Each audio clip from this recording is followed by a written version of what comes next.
Cara mudah menganalisa antara kategori usaha C, G, dan I melalui contoh kasus sederhana bagi petugas pendataan lengkap KUMKM 2023.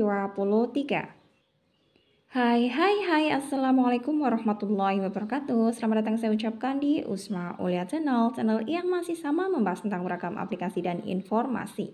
Apa kabar teman-teman semua? Semoga selalu dalam lindungan Allah Subhanahu wa taala. Amin amin ya robbal alamin. Ya, untuk video pada kali ini akan saya bagikan informasi bagi teman-teman, terutama teman-teman yang diikutkan untuk pendataan lengkap KUMKM 2023. Informasi pada kali ini yaitu bagaimana cara mudahnya ya untuk menganalisa antara kategori usaha C, G, dan I melalui contoh kasus sederhana. Dan barangkali ini sangat bermanfaat bagi teman-teman ya, terutama yang diikutkan dengan kegiatan pendataan lengkap KUMKM 2023. Pastikan kalian untuk simak video ini sampai selesai, jangan di skip agar tidak gagal paham, juga tidak ada informasi yang terlewatkan.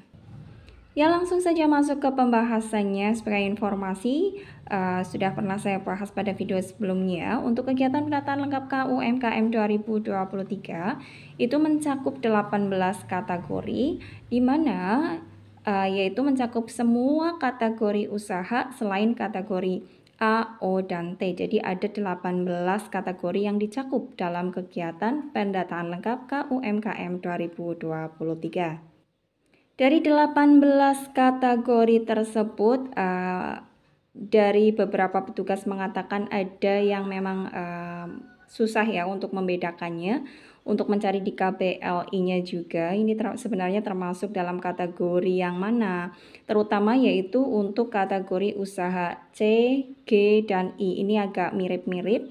Jadi dalam hal ini akan saya informasikan kepada teman-teman cara mudah untuk menganalisa antara kategori usaha tersebut, yaitu kategori C, G, dan I ya. Ya, untuk mengingatkan kembali yang termasuk dalam kategori usaha C, kategori usaha C di sini adalah industri pengolahan ya. Adapun industri pengolahan di sini ciri-ciri kategorinya yaitu ada produk yang dihasilkan dari bahan baku. Kemudian yang kedua ada proses olah atau perubahan produk ya secara permanen. Dan selanjutnya ada nilai tambah. Kemudian untuk kategori G di sini adalah perdagangan besar dan eceran, kemudian reparasi kendaraan ya, dan juga perawatan mobil atau motor ya. Jadi yang masuk dalam kategori G tidak hanya perdagangan saja, tetapi reparasi kendaraan juga masuk ke dalam kategori G. Tetapi untuk contoh kasus nanti yang akan saya sampaikan di sini, saya khususkan ke bagian perdagangannya saja dulu ya. Dan adapun ciri-ciri dari kategori G itu sendiri yaitu bisa saja berupa perdagangan skala besar ataupun eceran, karena sebagai saya informasikan tadi, ini saya khususkan untuk kategori G terlebih dahulu. Dan ciri-ciri yang kedua untuk kategori G ini, lokasi usaha bisa tetap, bisa saja tidak tetap karena memang ada pedagang keliling ya, jadi masuk ke dalam kategori G tetapi lokasinya tidak tetap. Ada juga yang melalui media lain yaitu melalui media online. Kemudian informasi bagi teman-teman di sini saya informasikan, atau barangkali teman-teman sudah mengetahui berdasarkan buku pedoman dan juga pelatihan yang teman-teman terima materinya dari Indah, bahwasanya tidak semua objek benda yang diperdagangkan itu termasuk kategori G ya, karena untuk saat ini banyak sekali pedagang-pedagang pulsa ya, banyak terjadi perdagangan pulsa. Dan untuk informasi bagi teman-teman, kalau perdagangan pulsa itu masuk pulsa atau telepon ya, itu masuk ke kategori J yaitu informasi dan komunikasi. Selanjutnya ada listrik itu juga masuknya ke pengadaan listrik kategori D. Kemudian untuk perdagangan misalkan sebagai maklar ya atau penjual perantara penjualan tanah dan juga rumah atau perumahan itu masuknya ke dalam kategori L yaitu real estate. Selanjutnya ciri-ciri kategori I. Sebagai informasi untuk kategori I ini adalah penyediaan akomodasi dan juga penyediaan makan dan minum. Dan untuk video kali ini yang akan saya contohkan untuk kasusnya yaitu khusus untuk penyediaan makan dan minum. Ciri-ciri kategori I ini untuk penyediaan makan dan minum ini ya, ciri-cirinya yaitu ada proses peracikan.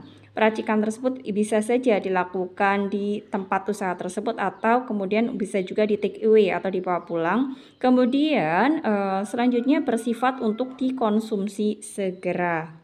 Baik, langsung saja contoh kasus sederhananya ini akan saya sampaikan di sini. Temanya adalah pisang. Sebagai contoh, yang pertama, Pak A adalah pelaku usaha. Dia kegiatan usahanya yaitu membeli pisang dalam bentuk tandan.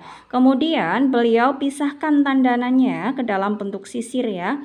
Kemudian beliau menjualnya. Jadi jelas kita analisa bersama. Untuk contoh yang ke satu ini, Pak A ini berarti dia masuk ke kategori G yaitu perdagangan ya.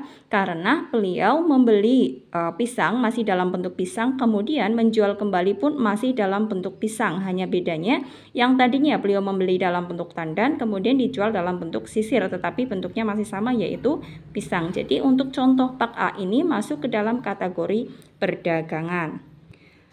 Selanjutnya contoh yang kedua, Pak B adalah pelaku usaha. Dia membeli pisang mentah dalam bentuk tandan.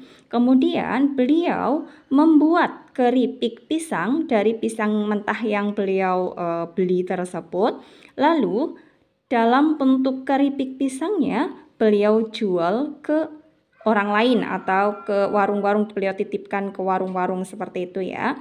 Jadi kalau menilik pada contoh yang kedua, Pak B ini termasuk ke dalam pelaku usaha industri pengolahan. Kenapa bisa industri pengolahan? Karena Pak B ini membelinya dalam bentuk bahan mentah yaitu berupa pisang. Kemudian di sini merujuk pada ciri-ciri untuk kategori C, ada produk yang dihasilkan. Produk yang dihasilkan yaitu berupa keripik pisang. Kemudian ada proses olahnya. Jadi Pak B ini membeli pisangnya dalam bentuk mentah, kemudian beliau kupas, beliau potong-potong atau iris tipis-tipis, kemudian beliau goreng, kemudian didinginkan, sesudah dingin di packing, nah kemudian dijual dalam bentuk keripik pisang. Jadi memang ada proses olah. Kemudian ada perubahan bentuk secara permanen juga, yang tadinya berupa pisang mentah sudah kemudian beliau jual dalam bentuk keripik pisang.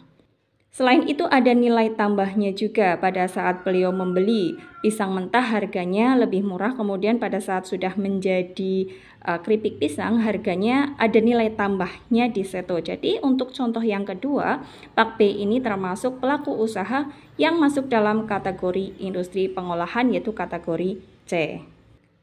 Selanjutnya untuk contoh yang ketiga, Pak C adalah pelaku usaha dan kegiatan usaha beliau yaitu menjual berbagai gorengan. Salah satu gorengan yang beliau sediakan yaitu pisang goreng. Untuk proses pisang goreng ini beliau membeli pisang yang sudah matang ya.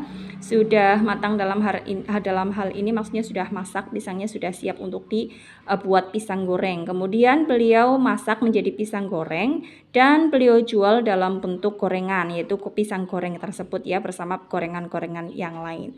Dan berdasarkan contoh Pak C ini, contoh ketiga ini, maka Pak C masuk ke dalam kategori usaha I, yaitu penyedia akomodasi dan penyediaan makanan dan minuman, dan terkhusus yaitu penyediaan makanan. Kenapa Pak C masuk ke dalam kategori I bukan kategori C? Karena saya jelaskan lagi di sini menilik pada ciri-cirinya. Untuk kategori I itu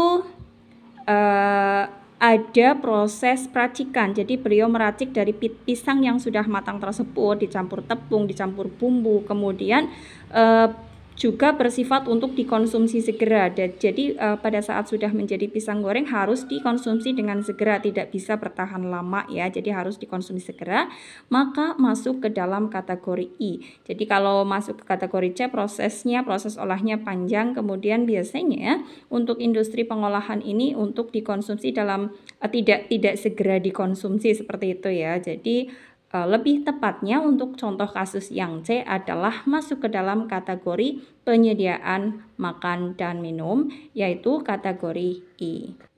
Ya, demikian yang dapat disampaikan untuk pembahasan kali ini. Semoga informasi ini bermanfaat bagi teman-teman, terkhusus yang diikutkan untuk kegiatan pendataan lengkap KUMKM 2023 melalui contoh kasus sederhana dengan tema yang sama.